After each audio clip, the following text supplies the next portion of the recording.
नमस्कार बंधुओं, यूट्यूब में आपका स्वागत। मैं प्रद्युम्न नारायण राय युग शिल्पी और आप देख रहे हैं चैनल गायत्री विद्या।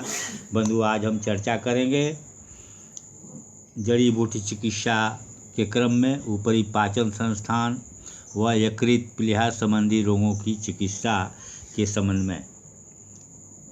बंधुओं, इससे पहले कि हम आगे बढ़ें, जिन लोगों ने मेरे इस चैनल को सब्सक्राइब नहीं किया है या फिर इस चैनल पर नए हैं तो कृपया इस चैनल को सब्सक्राइब करें और साथ ही बेल आइकन को प्रेस करें ताकि आपको समय समय पर नए नए वीडियो का नोटिफिकेशन आसानी से मिल सके। तो चलिए शुरू करते हैं गायत्री महामंत्र से। ओम भूर्भुवः स्वाहा तस्सवितुर्वरेण्यं भर्गो देवस्य धीमहि धियो यो नः प्रचोदयात्।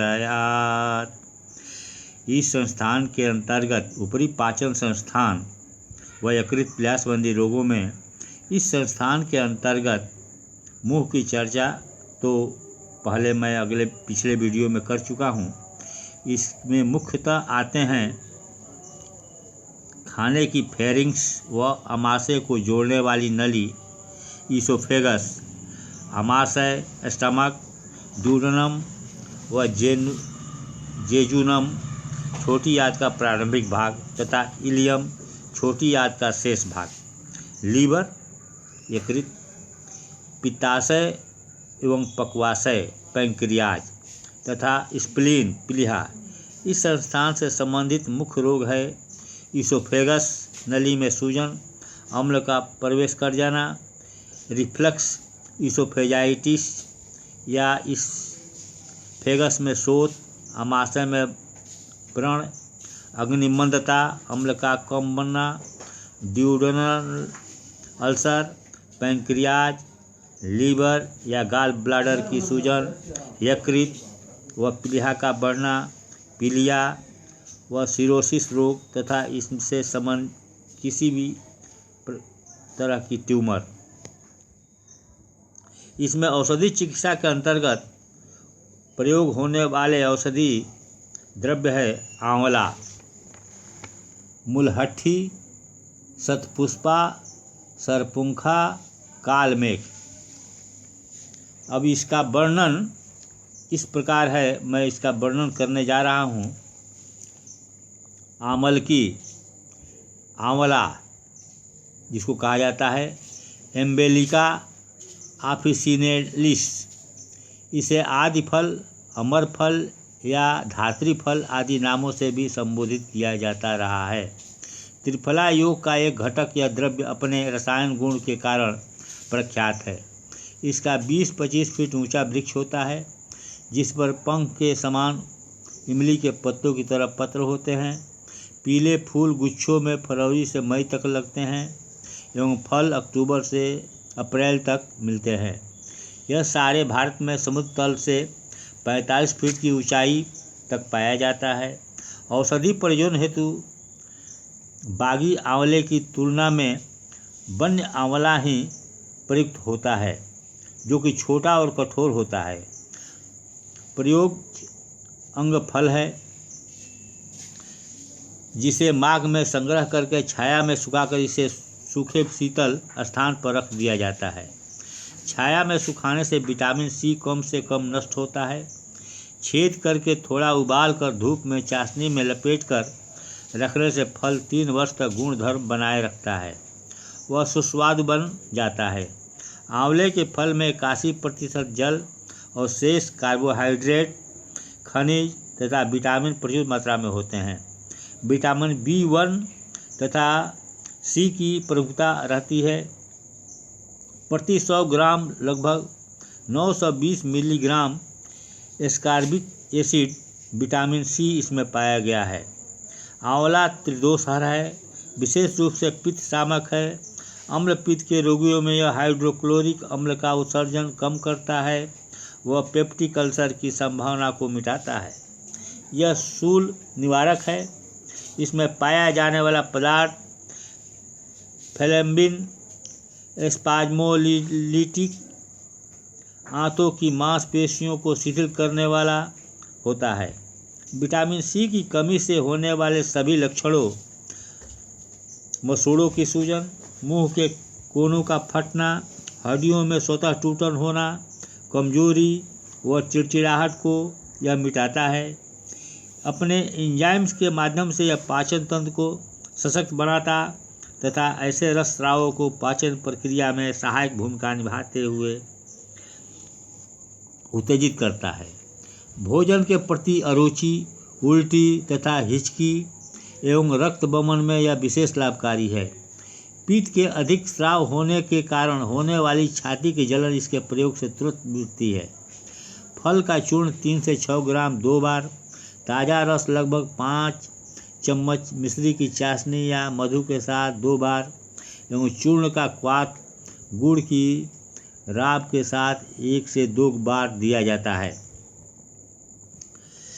अब अगला औषधि मुलहट्ठी, जिसे यष्टि मधु भी कहा जाता है, इस पर चर्चा हम करेंगे। ग्लिसराइजा ग्लेब्रा, जेठी मधु, अति मधुरम, लिकोरिश इसके अन्य नाम है। यह बहुवर्षायु क्षुप्र है जो कभी कभी 6 फीट तक ऊंचा हो जाता है।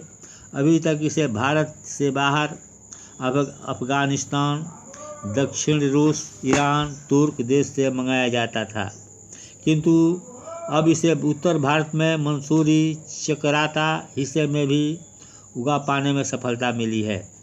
इसकी जड़ें ही औषधि प्रयोजन हेतु प्रयुक्त होती है। ये गोल, लंबी, झुर्रीदार होती है। भूमिगत तना व जड़ सुखाकर छिलका हटाकर या छिलके सहित प्रयुक्त होता है। घुमछी या गुंजा की जड़ बहुधा इसमें मिलाई जाती है, अतः सही औषधि की पहचान जरूरी है। असली मुलहट्ठी अंदर से पीली, रेशेदार व हल्की मीठी गंध लिए होती है। यह दाहनाशक, वात, पित्त शामक, पिपासा नाशक औषधि है। इसका प्रभाव अम्ल रस उत्पादक ग्रंथियों पर पड़ता है व रस बनने की प्रक्रिया इसके प्रभाव से कम हो जाती है। पेट की जलन व दर्द को यह दूर कर पेप्टिक अल्सर के व्रणों की हीलिंग में मदद करती है। उदरशूल की यह अचूक औषधि है। यह नाड़ी संस्थान को बल प्रदान करने वाला एक रसायन है। बुद्धिवर्धक औषधि के रूप में भी इसे प्रयोग किया गया है। यह कब्ज को मिटाती है एवं यकृत के लिए उत्तेजक है। श्वास, खांसी, लेरिंजाइटिस में भी इसे प्रयोग करते हैं। टीबी के व्रण इसके प्रयोग से जल्दी भरने लगते हैं। कफ इसके किया जाता है। श्वास, खांसी और लेरिंजाइटिस में भी इसका प्रयोग करते हैं। टीबी के व्रण इसके प्रयोग से जल्दी भरने लगते हैं। कफ इसके प्रयोग से जल्दी निकलता व दमे का वेग शांत होता है।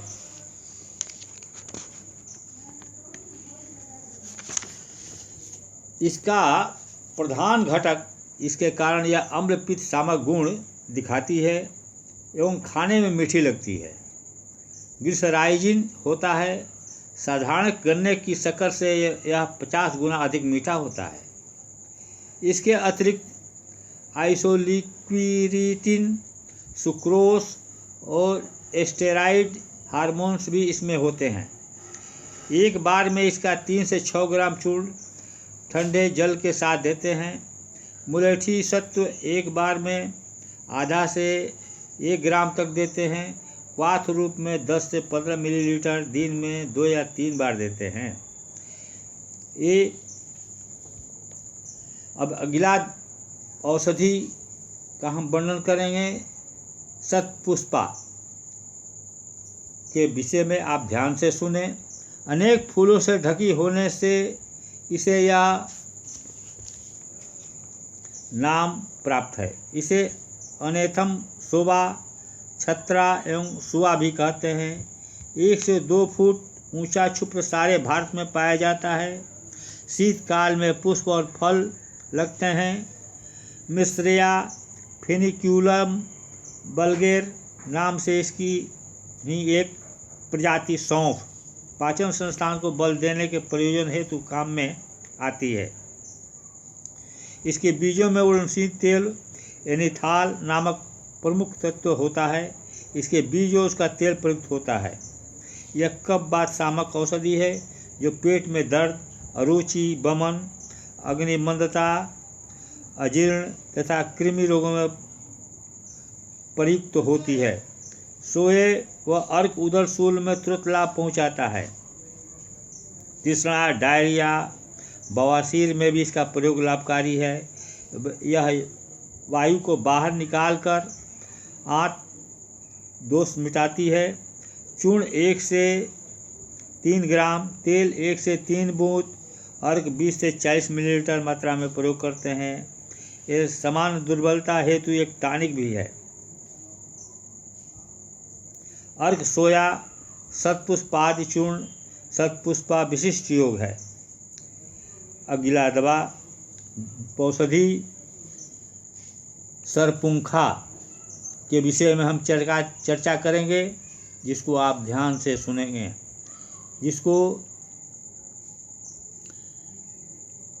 मेडिसिन नाम टेफ्रोजिया परफ्यूरा कहा जाता है।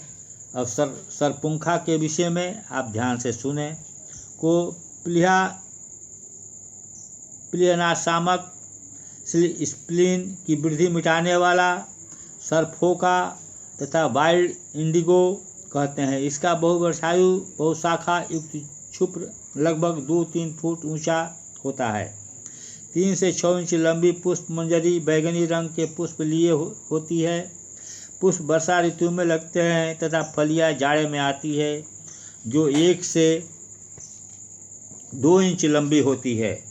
इनमें 6 से 8 भूरे रंग के बीज होते हैं। यह सारे भारत में पाई जाती है। पत्तियों तथा मूल में रूटीन और रूटीनाइड नामक पदार्थ होते हैं।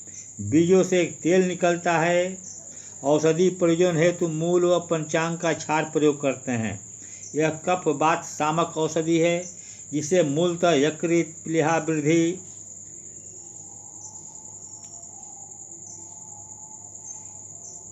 हिपेटोस्प्लेनोमेगेली में प्रयुक्त किया जाता है। उदरशूल, अग्नि, मंदता, कब्ज में यह विशेष लाभकारी है। सरपुंखा मूल या क्षार का प्रयोग यकृत की सूजन कम करने एवं प्लीहा में ब्लड कंजेशन मिटाने हेतु प्रयुक्त होते हैं। यह कृमिनाशक भी है। जीर्ण ज्वर, जिसमें हेपेटाइटिस कारण हो, तथा सिरोसिस ऑफ लीवर रोग में इसे विशेष रूप से लाभ पहुंचाने वाला कहा गया है। यह चूर्ण 3 से 6 ग्राम, सोरस 2 से 4 चम्मच तथा क्षार 1 से 3 ग्राम प्रयुक्त करते हैं। अगला औषधि कालमेघ के विषय में हम बताएंगे। इसको ध्यान से आप सुने। कालमेघ एंड्रोग्राफिस पेनिकुलेटा, इसे भूनिम्ब, कल्पनाथ, करियातु नाम से भी इसे जाना जाता है। इसका 1 से 3 फीट ऊंचा क्षुप्र होता है। पत्ते भालाकार होते हैं तथा बैगनी धब्बे युक्त श्वेत पुष्प मई से सितंबर में आते हैं। फल चिकने रोम युक्त होते हैं। वह अक्टूबर तक पक जाते हैं। सारे भारत में मैदानी इलाके में होता है। इसमें कालमेघिन तथा एंड्रोग्राफोलिड नामक तिक्त पदार्थ पाए गए हैं। इस औषधि का पंचांग प्रयुक्त होता है। यह कफपित्त यकृत उत्तेजक औषधि है, जिसे सभी प्रकार के लीवर के रोगों में प्रयोग किया जाता है। यह अग्निमंदता को दूर कर यकृत वृद्धि कम करता है। कब्ज और कृमि रोग में भी यह लाभकारी है। यह पित्त सारक एवं रेचक औषधि है। अपने ज्वरघ्न रक्त शोधक गुण के कारण यह मलेरिया जन्य यकृत प्लीहा वृद्धि तथा अल्कोहलिक व न्यूट्रिशनल सिरहोसिस में प्रयुक्त होता है। ज्वर के पश्चात की दुर्बलता इसके प्रयोग से मिटती है। पंचांग चूर्ण 1 से 3 ग्राम, सोरस 5 से 10 मिलीलीटर, क्वाथ 20 से 40 मिलीलीटर तथा तरल सत्व लिक्विड एक्सट्रैक्ट आधा से 1 मिलीलीटर की मात्रा में प्रयुक्त होता है। इसे शीत के आरंभ में छाया में सुखाकर सुरक्षित रख देते हैं। चिरैता का यह प्रतिनिधि घटक है, अतः बहुधा चिरैता में इसकी मिलावट होती देखी जाती है। बंधुओं, आज का वीडियो यहीं तक है। इस वीडियो को अंत तक देखने के लिए बहुत बहुत धन्यवाद। यदि वीडियो पसंद आई हो तो लाइक्स और कमेंट करना ना भूलें। साथ ही अपने दोस्तों को ज़्यादा से ज़्यादा शेयर करें ताकि उनको भी लाभ मिल सके। बंधु, अगले वीडियो के साथ बहुत जल्द मिलेंगे। तब तक के लिए जय हिंद, जय भारत माता, जय गायत्री माता। ओम शांति शांति शांति।